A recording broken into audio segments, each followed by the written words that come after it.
So this is my life now. Howdy! Welcome to episode 4 of The List, a series in which I go through every piece of Transformers media ever and try to record every named character who appears in said media. And then at the end of the episode, I'm going to take the piece of media and try to figure out where it takes place on a timeline, and place all the events in chronological order, and maybe in relation to other pieces of media. Today's episode of The List, I'm going to be covering the first live-action Transformers movie, which came out July 3rd, 2007, directed by Michael Bay, and written by Roberto Orci and Alex Kurtzman. Okay, I'm going to be completely honest, I was going to wear this for the whole video, but it is way too... Ugh. Plus, it's kind of been sitting in a drawer for almost 20 years now. Almost 20 years, Jesus Christ, I'm old. Just to preface, I'm going to be continuing the video with the general understanding that you've watched the previous episodes, but if not, you'll still be fine. I'd still recommend going back and watching the previous episodes too, but that's not a requirement. It's more just, hey, I made these videos. I'd like people to watch them. It'd be cool if you did. Please? Don't make me get it on my knees. Another thing to preface too is that in order to signify what universe each character's from, I'm going to keep a little identifier next to each character's name, which signifies what universe they're from. This isn't really relevant now, but later when multiverses and time travel stuff get relevant, that's when it becomes relevant. But as of episode 4, not really. Specifically, this movie takes place on Earth Tyron 707 Mark 04 Delta. Man, it would be so much easier if Transformers went the route of Marvel and DC and just had their names be like Earth 1, Earth 616, Earth 63, instead of Tyron 707 Mark 04 Delta. I should clarify too, I have that one memorized because I've said it so much. With all of that preface out of the way, let's get to the fun part of the video.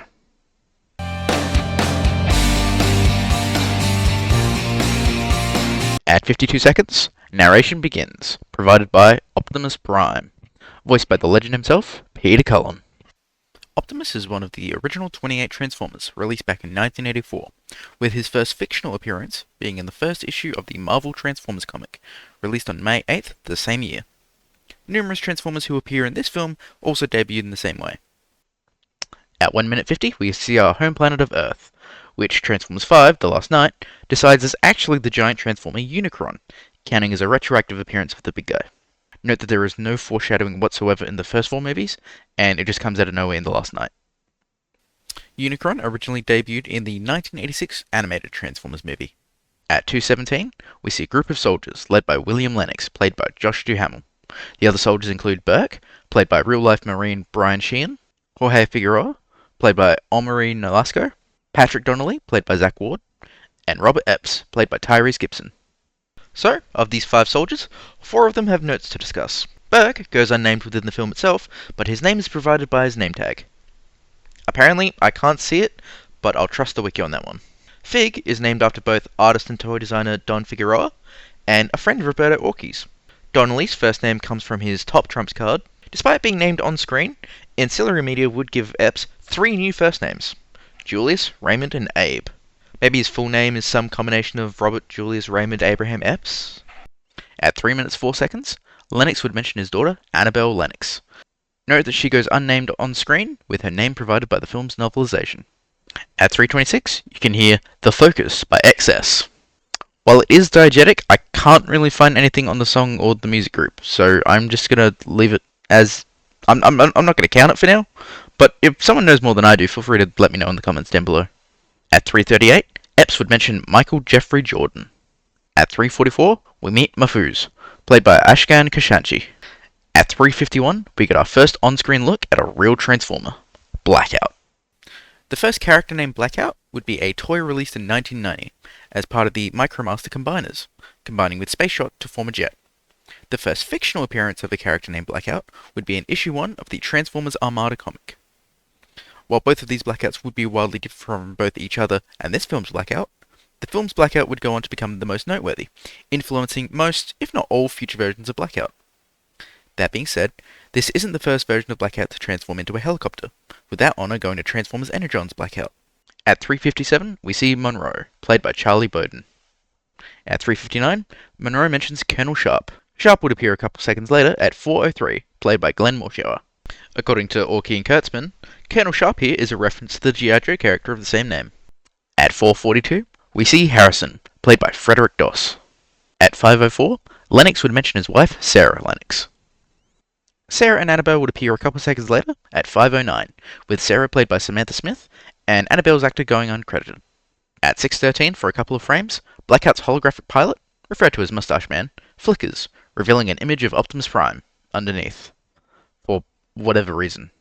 Fun fact regarding Mustache Man, who also serves as the other Decepticons' holographic pilots. He is played by real-life Air Force Major Instructing Pilot Brian Reese.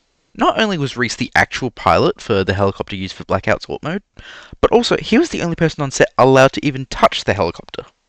He also had to reschedule his wedding and honeymoon in order to film the movie. Which, I mean, I would too if I got to be in Transformers.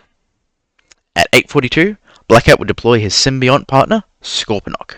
The original Scorponok debuted in the Marvel Transformers comic Headmasters Issue 1, Ring of Hate, with movie Scorponok being just a loose adaptation. At 8:55, we get an establishing shot of John Marshall High School, which I'm unsure whether or not to count that as a mention for John Marshall. Which, I don't even know what John Marshall it is. At 8:59, we hear the voice of Mr. Hosny, voiced by Peter Jacobson.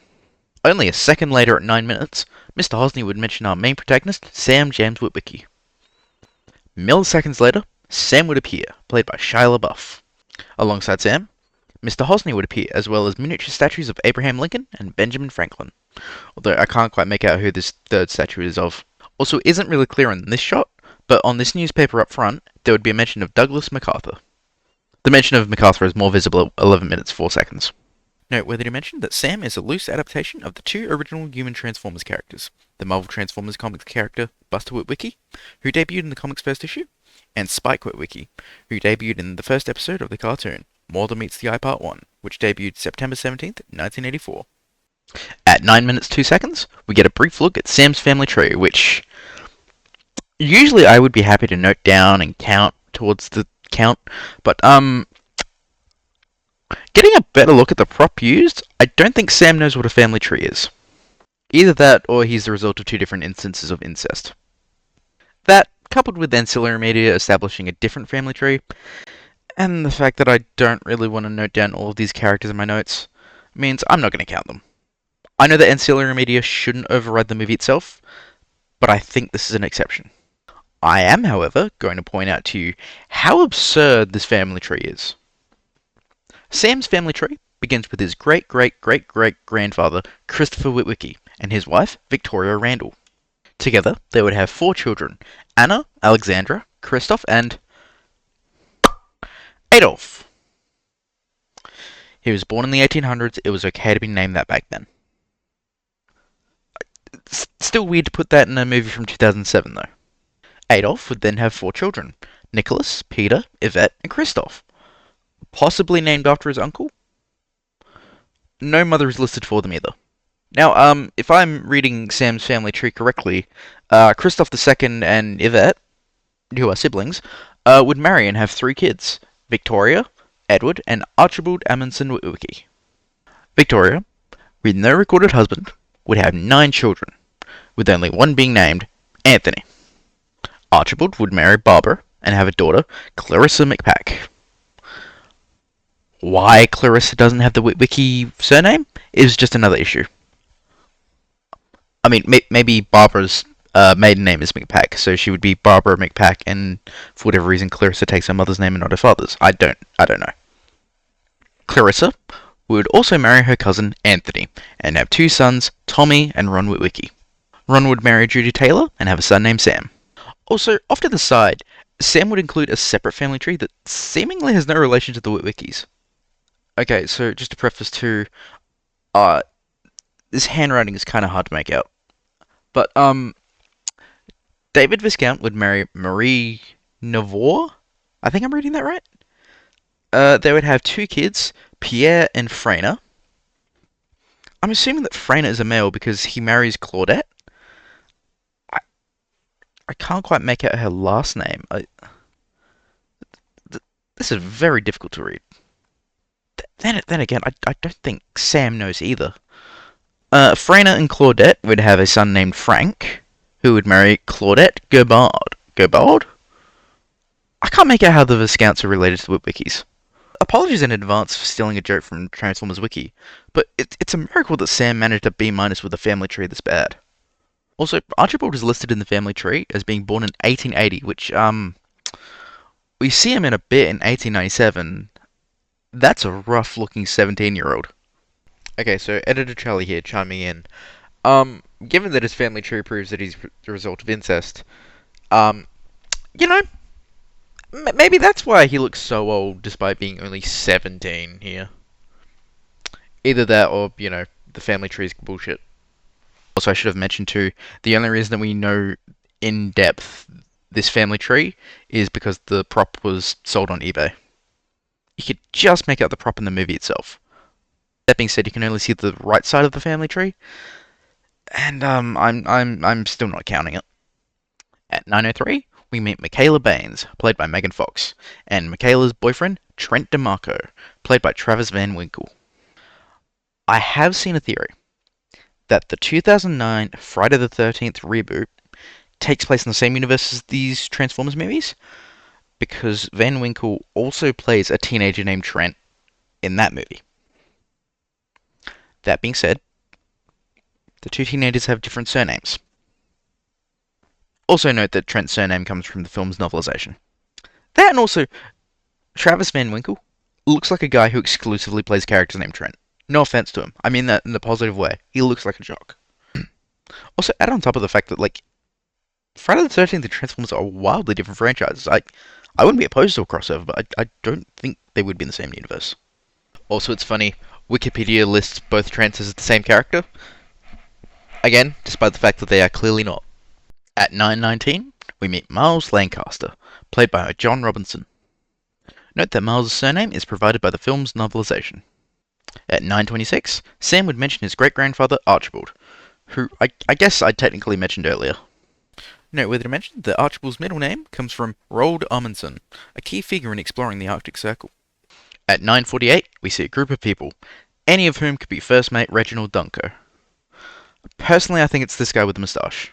Note whether to mention that Dunko is really only a character in the film's associated comics, first appearing in movie prequel issue 2, with his name not coming up in the film, as evidenced by the fact that I can't even say which person is actually Dunko.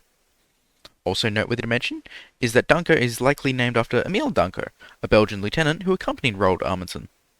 Archibald would appear in a flashback at 9:55, played by the late William Morgan Sheppard. At 10:39, Sam mentions Columbus Day, which I'm debating to myself whether it should count as a mention of Christopher Columbus or not. At 10:52, Sam mentions his great-grandfather's discovery in the Arctic Circle, a giant Iceman. We, the audience, know that this is Megatron. Megatron joins Optimus as another member of the original 28. At 11:18, Sam would mention his father, Ron Witwicky. I guess technically I mentioned Ron earlier? I don't know. Ron would appear 2 seconds later, played by Kevin Dunn. I guess if I'm calling Sam an adaptation of Spike and Buster, Ron would probably be a very, very loose adaptation of Spike and Buster's father, Sparkplug Witwicky. Note whether to mention that, according to ancillary media, Spike and Sparkplug do exist in this universe, with Ron and Sparkplug being brothers, and Spike being Sparkplug's son. What would Jesus do? Should I count Jesus? Should I count theological figures? At 11:52, apparently what I've done by Linkin Park plays when Sam and Ron pull into the Porsche dealership, but I can't quite hear it myself. I don't know. I'd like to count it, but I can't hear it myself. I'm sorry. If it is there, it's probably diegetic, but again, I can't hear it. At 12:13, Ron and Sam drive past Bolivia's finest quality used cars and petting zoo, counting as a mention for the car yard's owner, Bobby Bolivia. At 12:18, Ron and Sam would get tailed by Bumblebee. Bumblebee would be mute at the moment, but later on he would regain his voice, provided by Mark Ryan.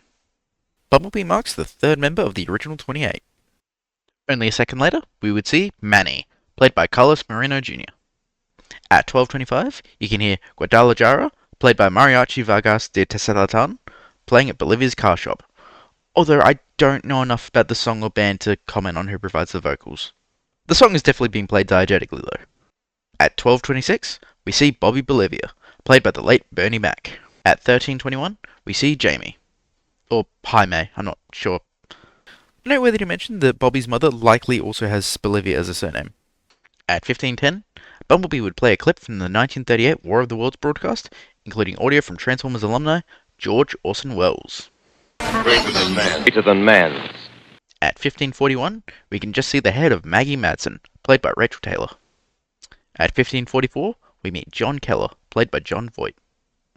At 1713, Keller would mention the president who, as of when the film takes place and came out, would be George Walker Bush II. At 1734, we see Sam's pet chihuahua Mojo, played by Chester the Chihuahua. At 1739, we can see that Sam has a poster for The Misfits, counting his mentions for band members Dave Lombardo, Des Cadena, Emil John A.C. Slade Schmidt IV, Gerald Jerry Only Caiafa Jr., and Julio Roberto Valverde Robo Valencia. How I consider mentions for specific band members is A, if they were a member of the band the year that the media takes place, so in this example, people who were part of the Misfits in 2007. B, if the band is no longer around, then all previous members of the band. And C, not really relevant here, is if it's based on a specific album, then everyone who worked on the album. At 1809, we see that Sam has a poster for Sonic Youth, counting as mentions for band members Kim Althea Gordon, Liam Mark Ronaldo, Mark Allen Ibold, Steve J. Shelby, and Thurston Joseph Moore. At 1811, we meet Judy Witwicky, played by Julie White. Technically, I did mention Judy earlier as part of the family tree, but that was with a maiden named Taylor. At 1922, we see this dude and I can't tell if this is meant to be a name tag or not, but if it is, he's got the name Crankle? I don't know, maybe I'm misreading it? At 22:23, Bumblebee would begin playing Drive by the Cars, with vocals provided by lead singer Benjamin Orr just a second later. Note that I do try to source Bumblebee's audio clips, but unfortunately I can't get every one. I will do my best though.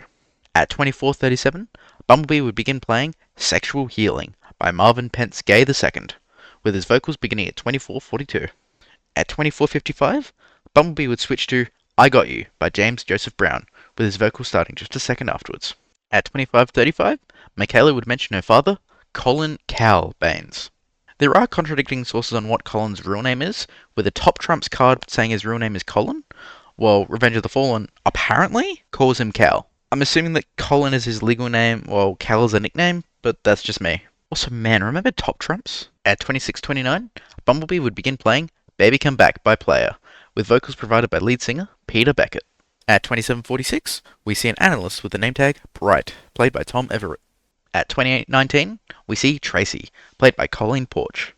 At 28:26, we meet Frenzy, voiced by Reno Wilson. Fun fact, I'm smiling because I just watched the video as I'm recording. Frenzy's little gibberish speak, that isn't edited, that's Reno Wilson actually speaking like that. Holy shit. LaBeouf, yeah. I didn't speak a word of English. The only thing I said in English was like I created this language and it sounded kind of like this, like That was it? Yeah, that was it. That's awesome. Cool. He just did it. Yeah, that was it. Do we have to pay you royalties for that? Oh, okay. But the only thing I said in English was, oh shit.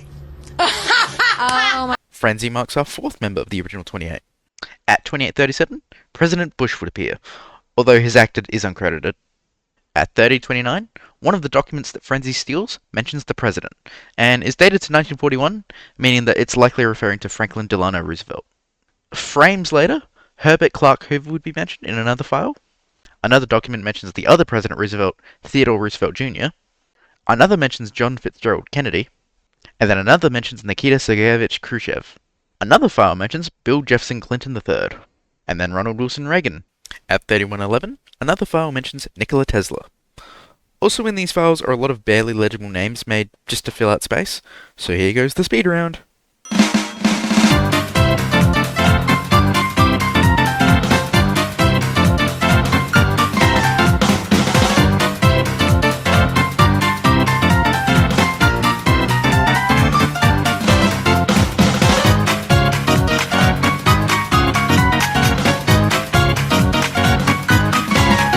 Howdy, Editor Charlie here.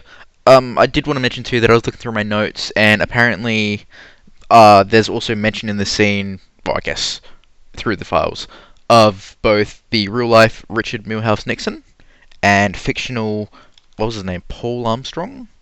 Yeah, Paul Armstrong. But I couldn't find them in the movie, and I'm like 99% done with the video, and I don't want to go back looking for it again, so I'm just going to leave it as is, and if you happen to see Nixon or Paul Armstrong, feel free to let me know. At 32:33, we see Barricade, voiced by Jess Harnell. The original Barricade was released in 1990, with his first fictional appearance being Part 9 of the manga Transformers Zone, released October 9th, 1990. Also noteworthy to mention is that Barricade is the second of 3 Decepticons who have Brian Reese as their holographic driver. At 35:21, Sam mentions his Uncle Charles. Whether Charles is Ron or Judy's brother, it's unknown. Then again, given Sam's family tree earlier, it's probably Judy's. Or Judy's and Ron's. At 36:26, we meet Brigham, played by Chris Ellis. At 38:45, the police sheriff mentions Curtis James 50 Cent Jackson III. At 40:41, Lennox would mention Mahfouz's father, Akram. Akram would appear a couple seconds later at 40:43, played by Rizwan Manji. At 45:21, Maggie would mention the one hacker in the world who can break this code, which we would later know to be Glenn Whitman. Glenn would appear at 45:39, played by Anthony Anderson. At 45:55, we see Glenn's unnamed cousin playing Dance Dance Revolution to the song Ain't No Game by Basco. Unfortunately, like X5 from earlier, I can't find anything on Basco, so if you guys know anything, feel free to let me know. Glenn's cousin is also played by Omar Benson Miller. So, funny story, during both the initial note-taking and the script writing and the original recording, because I had to re-record this, Shazam wouldn't pick up that song. It kept giving me different Hindi songs, which, no offense, it's definitely not a Hindi song. And then I made the grand discovery that if you watch a movie, at the end of the credits, they have a list of all the songs that are played. Grand revelation, I know. So I kind of had to go back and double check this movie and Bumblebee and Rise of the Beasts. Luckily for Bumblebee and Rise of the Beasts, I was clear. This one, not so much. At 47:49, we get a better look at Sam's room, including posters for Green Day, counting as mentions for band members Billy Joe Armstrong, Frank Edwin Treacle Wright III, Jason White, and Mike Ryan Mike Dirnt Pritchard. Linkin Park, counting as mentions for band members Brad Philip Delson, Chester Charles Bennington, Dave Mitchell Phoenix Farrell, Joe Hahn, Mike Kenji Shinoda, and Rob Gregory Bordon. And Rise Against, counting as mentions for band members Brandon Barnes, Chris J. Chass, Joe Daniel Princip, and Tim James McIlrath, as well as Ian Matthias ASAP Rock Babbitts. A second later, at 47:50, we can hear the voice of news reporter Jeffrey Abrams, played by Madison Mason. Abrams would appear at 47:57. Also note that Jeffrey goes unnamed within the film itself, but his name is provided by the film's novelization. At 48:12, I felt it noteworthy to mention that this dog is Michael Bay's real dog, Mason. At 48:21, Sam is wearing a t-shirt for The Strokes, counting as mentions for band members Albert Hammond III, Fabrizio Moretti, Julian Fernando Casablancas, Nick Valenci, and Nikolai Philippe Fraiture. At 55:54, Bumblebee quotes War of the Worlds again, this time the announcer Dan Seymour. Columbia Broadcasting System. The Columbia Broadcasting System and The You're Wonderful, You're Wonderful at 56:02 is from the movie Explorers, from the character Wok, voiced by Robert Alfonso Picardo. Aggie, you're beautiful. You're wonderful. You're wonderful. Thank you. Aggie, you're beautiful. You're wonderful. You're wonderful. At 56:07, Bumblebee plays a clip from Star Trek, from Lieutenant Uhura, played by Nichelle Nichols. Message from Starfleet. Message from Starfleet, Captain. At 56:09, the line Down like visitors from heaven. Hallelujah. is actually an original line spoken by one of the film's sound editors, P.K. Hooker, although I'm unsure as to how I should categorize that. Note, this is sourced by an interview with another sound editor who worked on the film, Eric Adal. At 56:23, Bumblebee would play a clip from El Dorado, from a character played by Marion Robert John Wayne Morrison. Any more questions you want to ask? Any more questions you want to ask? So, funny story, A couple weeks before I wrote the script for this video, I walked in on my grandfather watching El Dorado because he likes all those old cowboy movies. If it's got John Wayne in it, he'll watch it. And I heard any more questions you want to ask, and I lost my shit laughing because I've heard that clip thousands of times from watching this movie. So seeing where it's originally from, I just lost my shit. At 58:44, we can see Optimus alongside Jazz, Ironhide, and Ratchet as they make their descent towards Earth. Jazz, Ironhide, and Ratchet are voiced by Darius McCrary, Jess Harnell, and Robert Foxworth, respectively. Jazz, Ironhide, and Ratchet are also members of the original 28. At 1 hour, 3 minutes, and 55 seconds, Bumblebee plays a clip from the song Second to None by Stars of Beyond, featuring lyrics from Mike Shinoda. At 1 hour, 4 minutes, 48 seconds, we see Megatron during the vision that Optimus gives to Sam and Michaela. We first see Megatron for real in a flashback at 1 hour, 5 minutes, 32 seconds, although I'm uncertain as to whether this is part of the vision still, and if Sam and Michaela are seeing it, especially because, how would Optimus know about this part? Yeah, it's not until I started writing the script that I sort of realized, how does Optimus know this part of the story?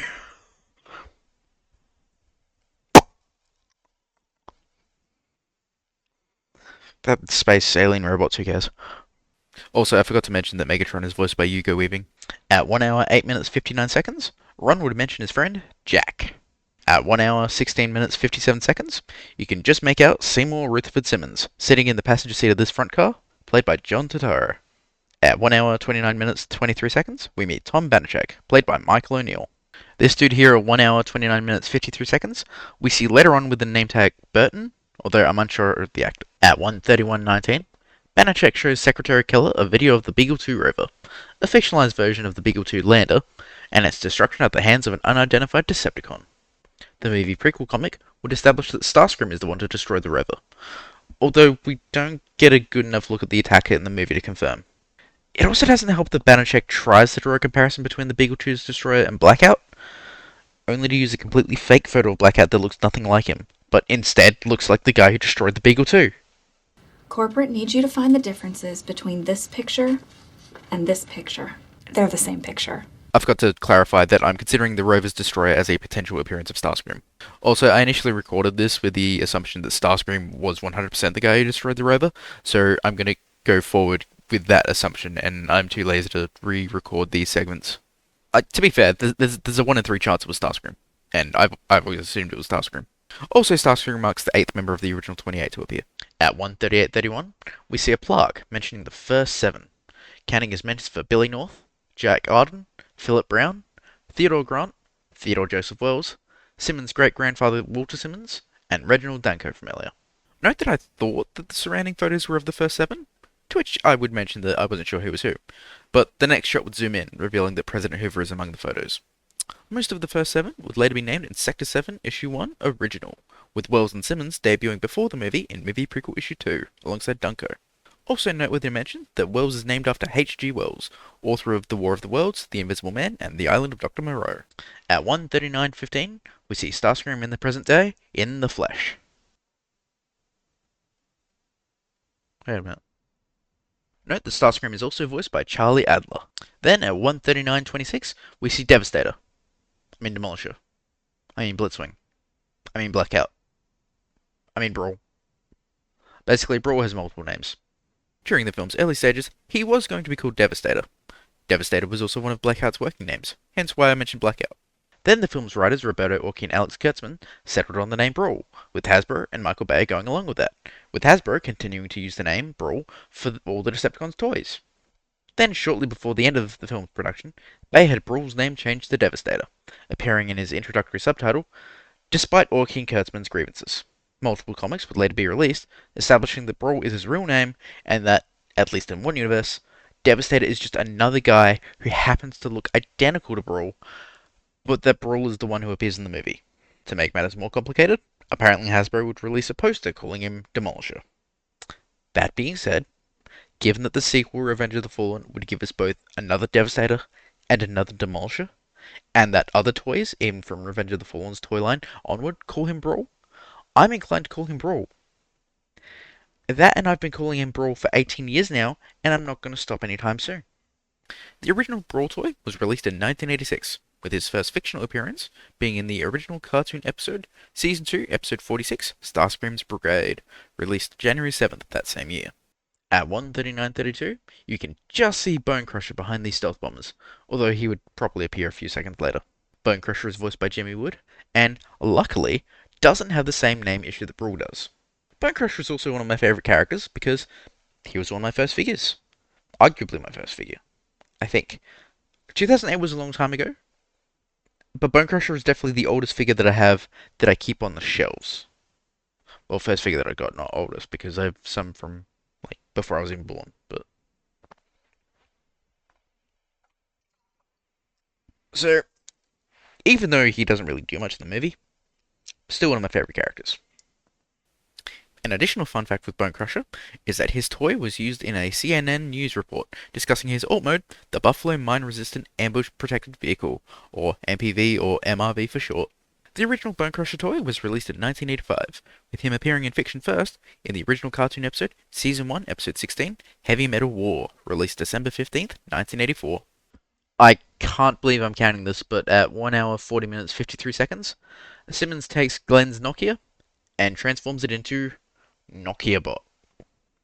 I originally didn't count Nokia Bot as a character, but considering I did count characters with similar names from the following 4 movies, I felt that I should include Nokia Bot. Yeah, basically I don't like characters that are just Nokia Bot, Drill Bot, X Bot, or Man, Read Man, X Man. I don't like those names for Transformers. Superheroes, I don't give a shit. Like Batman, Superman, whatever. Leave them over there. They're not relevant now. Transformers? Nokia Bot is a dumb name. I hate it. And I don't even know if it counts as a name or not. I don't like it. I don't like this. While not a character, I feel it noteworthy to mention this one. At 1:42:45, we see a pair of modified Chinook Desert Patrol vehicles belonging to Sector 7. These would go on to inspire the toy-only character Landmine. One could headcanon that, like another character I'll mention in a moment, the Allspark would bring one of these buggies to life as Landmine. Landmine would also go on to inspire the LM1 units from the IDW tie-in comics Alliance and the Reign of Starscream. I'm reluctant to count Lee Paul and Robert Hastings over a building representing their company Paul Hastings, but I'll mention them anyway, even if they don't go on the counter. At 1:52:45, we see a shop in the background called Rhonda's Pawn Loan Center. Ergo, a mention for Rhonda. Again, I don't know whether I should count the company building of Wells Fargo as a mention for Henry Wells and William G. Fargo. And again with Delaware for William Welch Delaware. I don't think I'm pronouncing that right. And again with Baskin Robbins for Burt Baskin and Irv Robbins. At 1:55:34, we see a tow truck that may or may not go on to become the Autobot Longarm. According to Ancillary Media, specifically his toy bio and the IDW movie tie-in comics, the Allspark being nearby to this tow truck brings it to life as Longarm.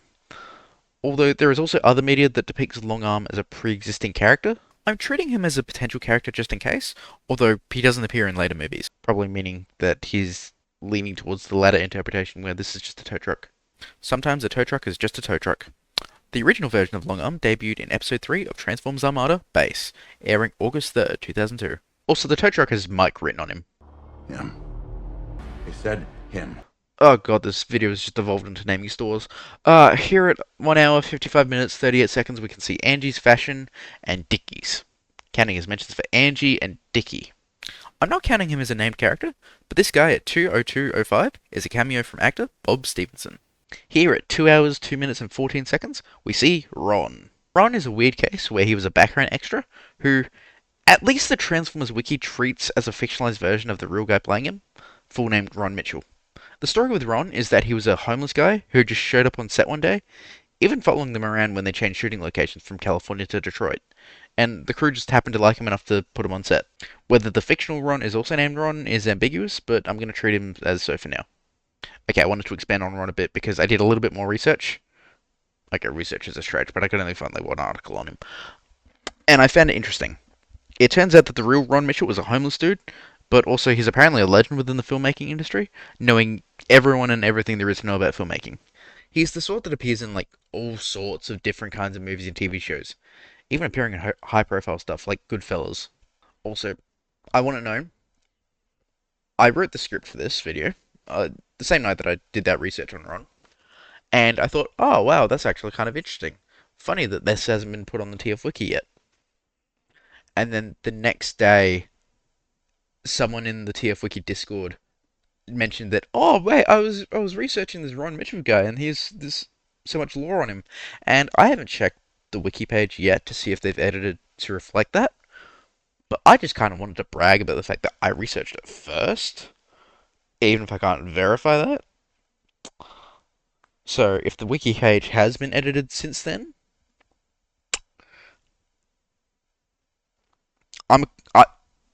the script was written before it was edited. I'm just saying. Also, yeah, in case you haven't noticed, I used the wiki for like 90% of my sources. Why am I closing my eyes in this shot so much? The Mountain Dew vending machine that he's sitting next to gets brought to life by the Allspark, named by his toys as Dispenser. Note that I'm not going to count the steering wheel and Xbox 360 Allspark mutations because they don't have names. Even though he's not a named character, it would be remiss of me not to mention that this guy here in the blue shirt is a cameo from director Michael Bay. Bay also had another cameo in a deleted scene, in which he would be in a car that gets thrown by Megatron. Disgusting.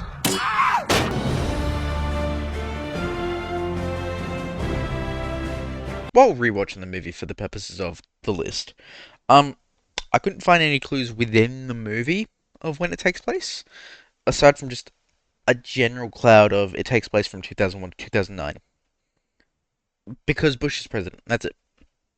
That is the only timeline clue I could find within the movie. That being said, Transformers Wiki already figured it out for me. Leading up to the release of the first movie, there was an ARG in which the entire Transformers franchise up to that point was actually a cover-up for the fact that Transformers are real, and that Sector 7 is trying to downplay them by making them seem fictional. One day, I will cover the actual ARG as part of the list, but today is not that day. As part of this ARG, we learn that Sector 7 used the Allspark to bring some unstated device to life, posthumously dubbed AX9-8946-D9SU1, and killed researcher James Farr, named after Orkin Kurtzman's real-life friend and Transformers fan, James Farr. During editing, I discovered that the real James Farr is the same James Farr who made the Transformers animated series on YouTube when I was a kid. Holy shit. Farr's resulting passing, I should clarify, the fictional James Farr's passing, is what is referred to with the 322 days without a safety breach sign, seen behind Epps and Glenn when they're discussing the Wolverine scratches, which were caused by AX9's murder of James. Said ARG dates Farr's death to March 16th, 2006. Adding 322 days to that gets you to February 1st, 2007. Ergo, basically the entire third act of the film takes place on February 1st, and to get to the dates for the rest of the movie, you just backtrack. Sam's encounter with Barricade and his fight with Bumblebee, the other Autobots arriving on Earth, the fight against Scorponok, and Maggie's visit to Glenn occur on January 31st. Sam buys Bumblebee on the 30th, and Blackhead attacks Soxan Air Base on the 29th. Then again, Bumblebee plays both This Moment by Disturbed and What I've Done by Linkin Park, both of which wouldn't come out until June and May respectively, with This Moment being released on the soundtrack for this movie. Additionally, according to the movie tie-in comics Alliance and The Reign of Starscream, they reveal the approximate dates of the epilogue and post-credit scene. The Reign of Starscream reveals that Starscream's departure of Earth takes place the night of February 1st, and that Starscream actually has a passenger as he leaves the atmosphere. Until he pops.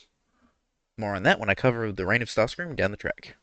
Not really relevant to the timeline, but The Reign of Starscream also showed us why Barricade wasn't at the final battle. Wait, no, that got retconned. Better.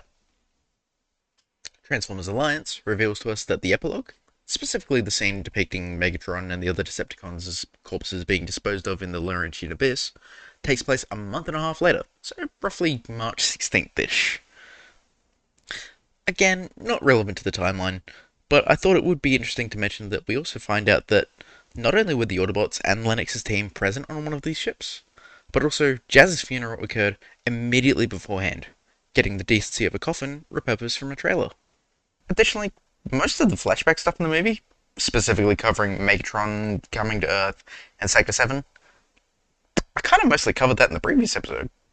So to recap, the Autobots launched the Allspark from Cybertron in roughly 10,000 BC, with Megatron chasing after it. Megatron and the Allspark would crash land on Earth at some ambiguous point hundreds, maybe even thousands of years ago, with the Allspark landing in what would eventually become the Colorado River, and Megatron would fall through the ice in the Arctic Circle.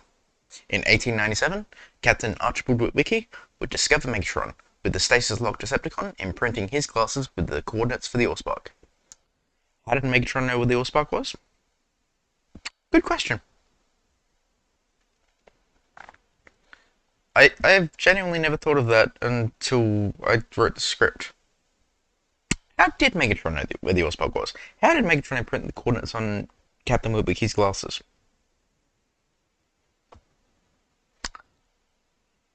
I love this movie, but it's starting to fall apart a little bit.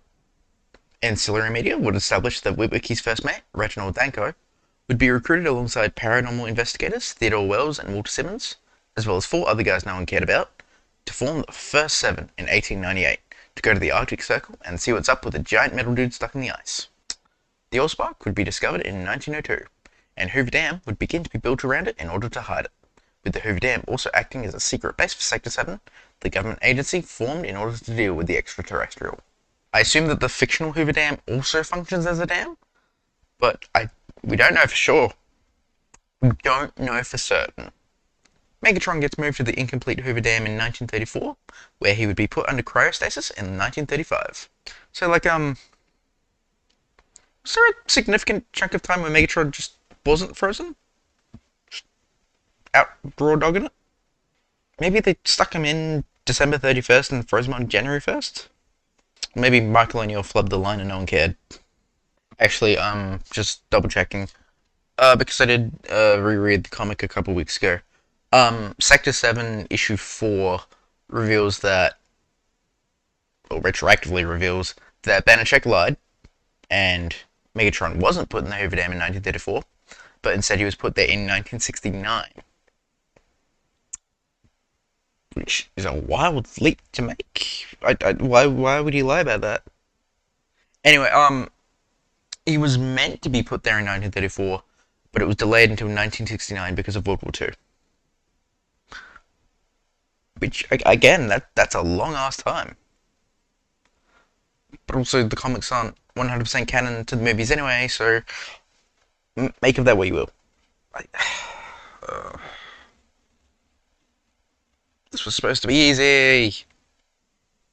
Oh, also the Beagle 2. So, despite the Beagle 2 in the movie being pretty different from the real-life Beagle 2, we can still assume that the fictional Beagle 2 arrived on Mars at the same time of December 25th, 2003. It's just that the real Beagle 2 was probably on Mars for more than 13 seconds before getting destroyed by Decepticons. What do you mean that the real Beagle 2 was destroyed immediately after crash landing and was just one of many failures to put probes on Mars, and that we didn't hear from the Beagle 2 until 2015? Oh my god, maybe Decepticons are real.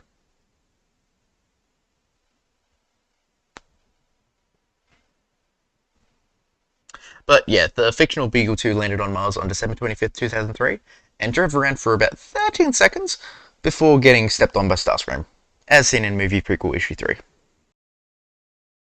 The movie prequel series would also establish that Bumblebee had arrived on Earth shortly beforehand, and that Starscream, Barricade, and Blackout would make a pit stop on Mars, smash the rover, and then follow Bumblebee to Earth. Other comics would later retcon that the Decepticons, now including Brawl, Bonecrusher, and non-movie character Wreckage, would arrive on Earth in 2006, in order to accommodate the movie's date, in which Blackout scans his helicopter mode and destroys the real helicopter, which was 3 months before the movie. So about October, November 2006-ish. KL 4500 X-ray. Sir, it says here 4500X was shot down 3 months ago, Afghanistan. It's got to be a mistake. Check again, then recheck. I did, sir. A friend of mine was on that chopper. Then again, The Last Night would also retcon that Bumblebee and Starscream have been here for a long ass time, so take the comics with a grain of salt. Also, it's mentioned that Sam tried out for his school's football team the year beforehand, so 2006. You know, so I thought I recognized you. You tried out for the football team last year, right? Let's go call your mom! Also, while it's never specified in the movie itself, movie prequel issue 1 establishes that Megatron is the one who crushes Bumblebee's voice box, like, seconds before the Autobots launch the Allspark and Megatron goes after it. So, all in all, our final timeline looks like: the Autobots launch the Allspark from Cybertron, and Megatron crushes Bumblebee's voice box before traveling after the Allspark. Eventually, Megatron and the Allspark would land on Earth, with Megatron getting stuck in the Arctic, and the Allspark landing in the Colorado River. Captain Witwicky would discover Megatron. The first 7 would form in order to research Megatron. The Allspark is discovered. Megatron is moved to the incomplete Hoover Dam. Megatron is frozen again. Bumblebee arrives on Earth. Starscream and a group of other Decepticons arrive on Mars and destroy the Beagle 2 rover. Archibald's great-grandson, Sam, tries out for football. After doing nearly nothing for 3 years, Starscream and the other Decepticons travel to Earth. Blackout attacks the Soxen Air Base in Qatar, leaving almost no survivors. Almost. Sam buys a Camaro and crashes a party, while Scorponok stalks the survivors of Blackout's attack, and Frenzy hacks Air Force One, searching for any information on Megatron and the Allspark. Sam's Camaro turns out to be Bumblebee, who sends a message to the other Autobots, signaling that it's time to come to Earth. Scorponok attacks and is defeated by the airbase survivors, while Maggie Madsen gets herself and her friend Glenn arrested for sharing classified documents. Barricade makes his move against Sam before the other Autobots arrive on Earth, shortly before Bumblebee is captured by Sector 7. The Decepticons mobilize and free Megatron. Meanwhile, the Autobots take the Allspark to Mission City. During the ensuing conflict, Megatron and the Allspark are destroyed, as are all of the Decepticons except for Starscream, but unfortunately, so is Jazz. Sector 7 is disbanded, Megatron and the other dead Decepticons are dropped into the Laurentian Abyss, and Optimus leaves a message, calling for any Autobots taking refuge among the stars, inviting them to Earth. Where is that coming from? I also tried to look at the deleted scenes to see if they added anything, but unfortunately they don't. There's also supposedly the lost IMAX cut of the film, which supposedly adds 2 extra minutes of footage to the film. But from what I've read about it, it doesn't really add anything relevant, unfortunately. Fun fact though, according to what TFWiki says about this lost IMAX cut, apparently Simmons says that Hoover Dam is Area 50 in relation to Area 51. Also, according to IMDb, there's a Special Agent Murdoch, played by Michael Tiny Acorn, but I can't say I knew who that was. As such, that has been episode 4 of The List. The next episode is going to be on Revenge of the Fallen, which I love as a movie, but it's going to be an interesting video. Thank you for watching, and I will see you in the next video. Bye-bye.